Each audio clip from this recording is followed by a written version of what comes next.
Good evening and welcome to yet another episode of Beating COVID-19. Today, Friday, the 29th of May. I want to thank you all for this week. This has been a very interesting week. It's been an entertaining week. We talked about conspiracies and a lot of stuff. Today I had the pleasure and honor of being in the Zoom meeting with our great professor talking about vaccines and the effect and the impact that Africa has done in bringing, in inputting in the COVID-19 vaccine scenario. Also, he gave a big description about the types of vaccines that exist and policies and ways and how long we should sort of wait and be patient because these things do take time. Today we're going to have an interesting discussion because today we're just like wrapping up the week and we're going to talk about the impact of COVID-19 on various sectors of our economy. All articles again are going to be added in so that you can have a pretty good idea what's happening. And we had covered this partly in the Site-On report, but we have got updated reports from across the board in specific areas. And we're also going to touch on the IMF financial help for Kenya and why they are giving it, and so that you are all aware. So it's good to be aware of what's happening. Sorry, I think there's something here. Okay, let's get started. Now, we're going to cover the areas of tourism, health and economic impact, jobs in the consumer sector, and about the IMF funding. And then we're going to talk about the 7 steps to surviving this COVID and the post-COVID business, job, career, potential, whatever is coming down the pipe, as they say. So, thank you. Let's get started. COVID-19 effects on tourism. They are well known, and I'm going to sort of like skip a few things because it's a SWOT analysis. So the strengths and weaknesses I will skip. You will have to read them in the article. The opportunities are changes in the business model. In the tourism sector, we need to start looking at our tourism business model a little differently. I have a project I'm doing in a hotel chain, and I do realize that the business model is in flux. Let's just use the word, it's in flux right now. So a lot of what used to happen before now is changing. Organizations are becoming leaner and more agile, and also they are now beginning to shift their focus onto moving closer to the client so that they can bring the client on board post the COVID time. So a lot of service input, a lot of quality contacts, and so on and so forth is ongoing. So in the tourism sector, we need to relook at our business model again. What is your business model in the tourism sector? Seek innovation and innovate the way you work to make yourself a bit more agile, being able to reach the client and assure the client and give assurances. Also, we need to open niche sectors, things that are not mainstream, because the mainstream tourist is looking for a bargain, looking for cheap flights, cheap hotels. We need to open up so that we can now deal with the premium market, which will travel regardless, with a private jet, private car, whatever. We need to now look into that niche market and build a premium product. Now, I'm not in the hotel industry, and I know people say, "You're not a hotelier." I get that every day. Trust me, because I'm in the middle of a transformation project in the hotel industry.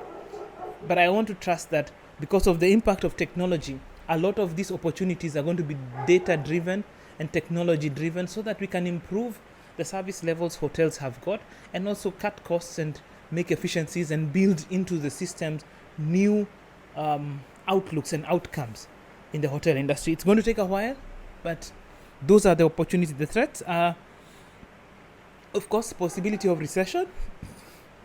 That we may lose our market share or even our economic power. Number 2, pandemic duration. We do not know how long this pandemic is going to remain. Number 3, lockdown and travel restrictions.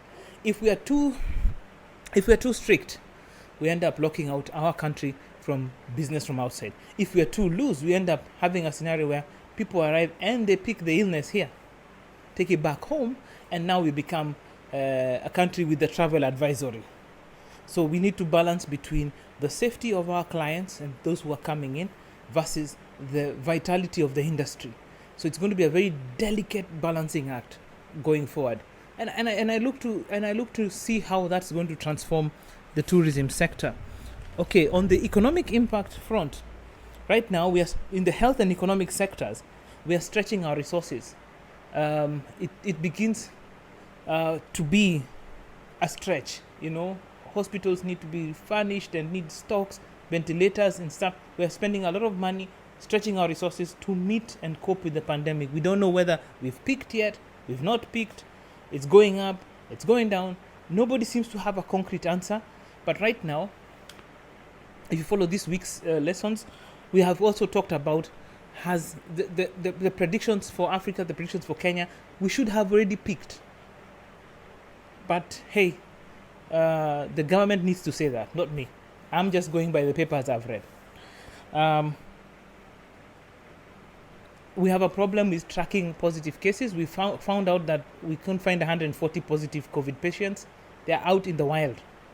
That was in the papers today, and the article actually is in the Standard. And that's an interesting scenario to behold, because where will those 140 go? Will they get well? But as we know, a big chunk of those who are infected have mild or asymptomatic reactions. Out of the remaining 20%, because about 5 to 80% are there, remaining 20% need medical care, and still a big chunk of those will survive. And the ones who will pass will be maybe about 1% or less than 1%. The statistics are in our favor in terms of survival. So getting infected is not a death sentence. COVID-19 is not a death sentence. It's not going to finish you. You just have to keep going and stay strong, stay healthy, follow the instructions, avoid initial infection. And if you get infected, keep a will to live, because it's going to pass. All right. We have a lot of lost jobs, so it's affecting our economic sector. We've lost a lot of covers, medical covers. As contracts terminate, medical covers also terminate, and many people are now at the mercy of hospitals. Some medical covers don't cover pandemics, so even if you have a cover, please check the fine print. You might not be covered. And it affects the poor the most. Economically and health, we have seen it's in tight-knit living areas, society points, whereby infections are spreading much faster here in this country. But again, it is small compared to the infection rates in Italy, in Spain, in the US. And that's a good sign. There is something, as I said, let's be proud to be African. There is something in our system, here, either in us or around us, that is keeping us from having those escalating numbers at the speed that Europe and the rest are doing. We are still maintaining, and if we keep holding on, we could pull this one off. On the side of jobs, it's a very interesting article from Brighter Monday, and they put out what is their expectation post-COVID, and many of the things that jobs are going to be disrupted. There are going to be losses. People are going to lose jobs because social distancing rules mean you can't be cramped up in the same office, all of you. Some have to go. Businesses have to become lean to meet with the challenging economic problems that are coming. There will be a lot of restructuring. Positions will change, amalgamate, and other positions will be created to fill in the gaps that are missing. And last, remote work. That's going to be a big thing. Not only is Zoom going to be an interesting arena to be in, the workspace. Like I deal with Amazon, we have a workspace application which then moves you to a virtual desktop, which you can actually consult and do your job online, literally in front with everything, office, the works. So the workspaces will shift from your desktop normally on your machine to a cloud-based service where you can work from home. You can be part of a virtual network, have the resources that you normally have as if you're in the same office.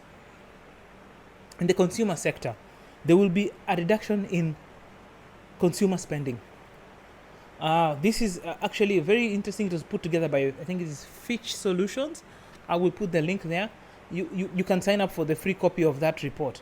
But you can see it shows that all sectors will be affected from little to major effects. So there are some sectors for which the impact of COVID-19 is going to be great on consumer spending, on the consumer sector, while in some areas it will be marginal.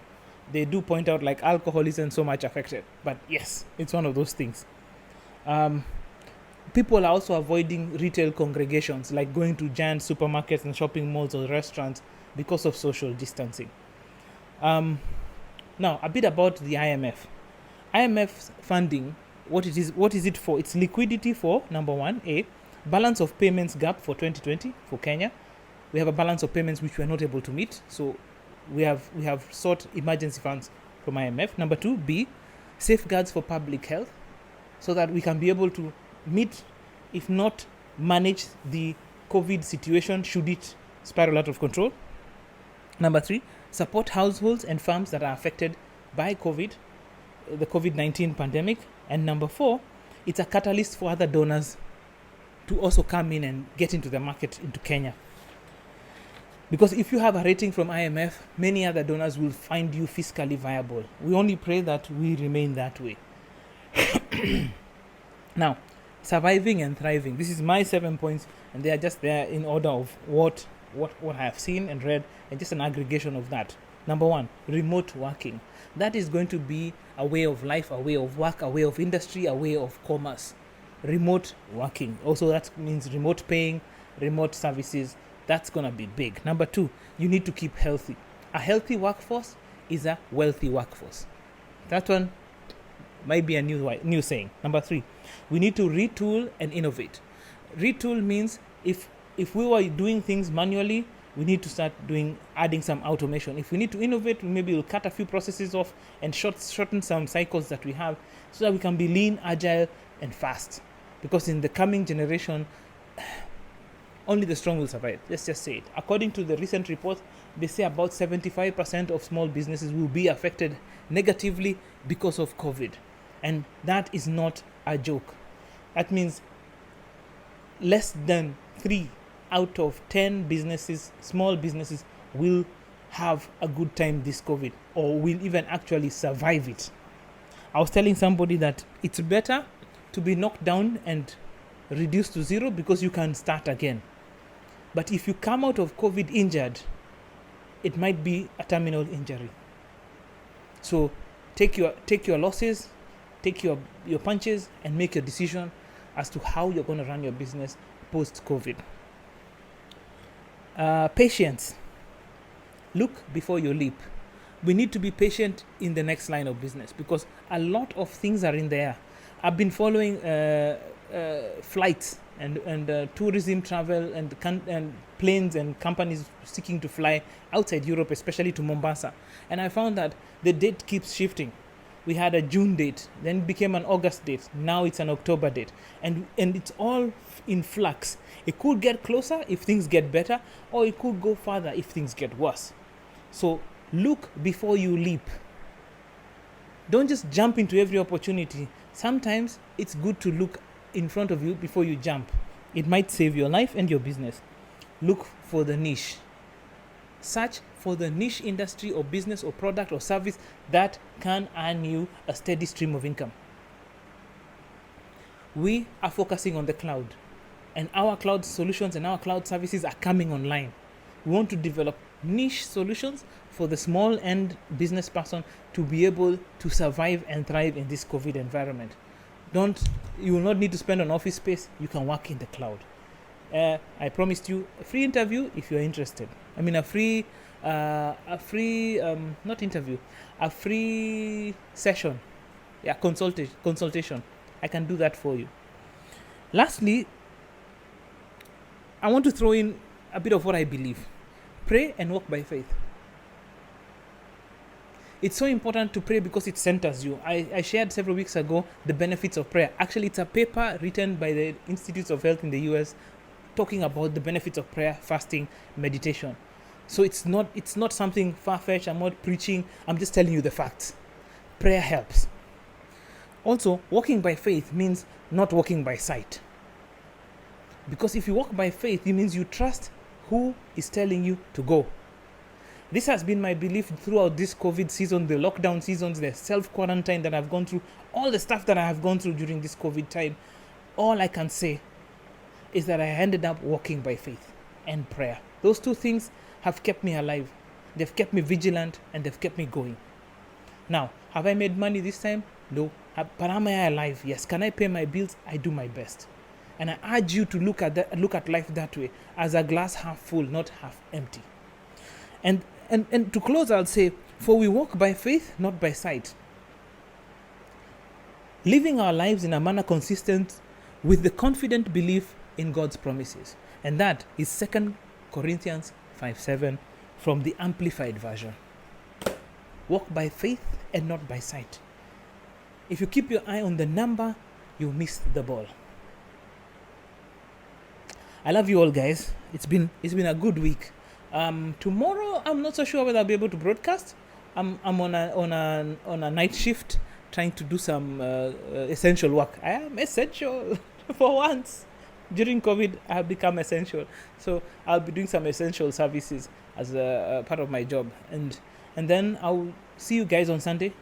And God bless you. If I am able to broadcast something, I will. I'll broadcast from where I will be, so that since I can work remotely.